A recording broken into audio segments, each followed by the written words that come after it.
It was nighttime, February 1943, and I was standing next to my mother, thinking about the war in Europe. I had a very good relationship with my mother, so there's no need for any psychoanalysis about why I was thinking of the war.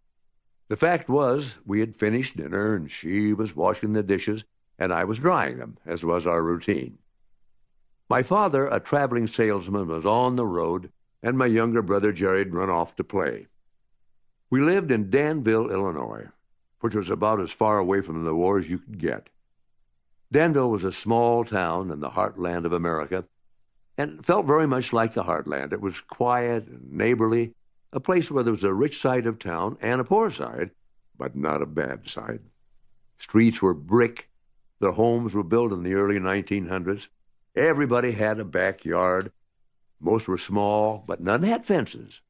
People left their doors open and the lights on, even when they went out. Occasionally, someone down on the luck would knock on the back door. My mother would give him something to eat. Sometimes she'd give him an odd job to do, too. I had things on my mind that night. You could tell from the way I looked out the kitchen window as I did my part of the dishes. I stood 6 feet 1 inch and weighed 130 pounds, if that. I was a tall drink of water, as my grandmother said. I'm going to be 18 in March, I said. That means I'll be up for the draft.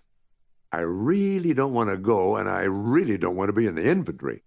So I'm thinking I ought to join now and try to get in the Air Force.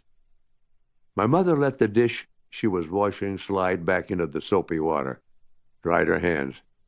She turned to me, serious look on her face. I have something to tell you, she said. Yeah?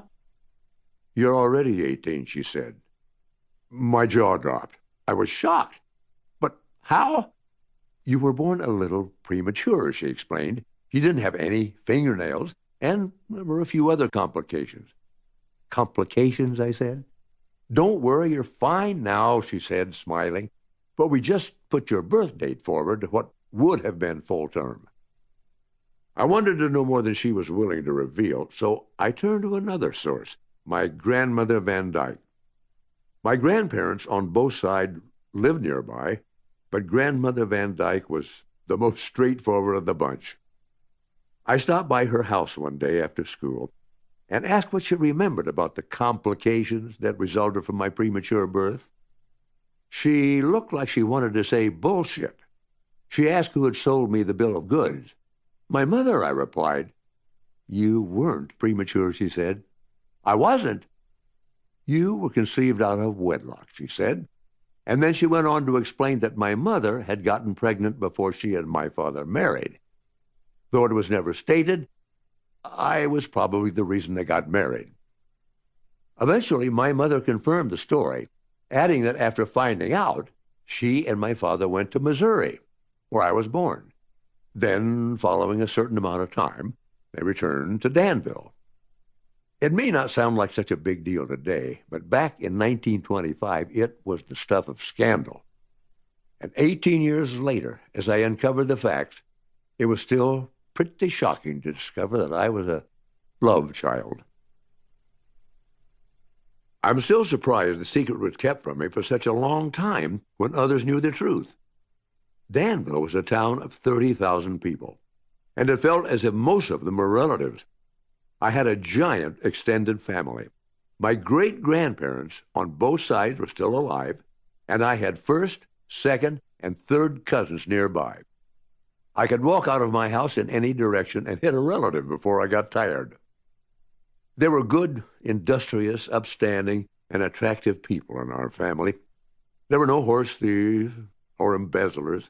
I was once given a family tree that showed the Van Dyke side was pretty unspectacular. My great-great-grandfather, John Van Dyke, went out west via the Donner Pass during the gold rush. After failing to find gold, he resettled in Greene County, Pennsylvania.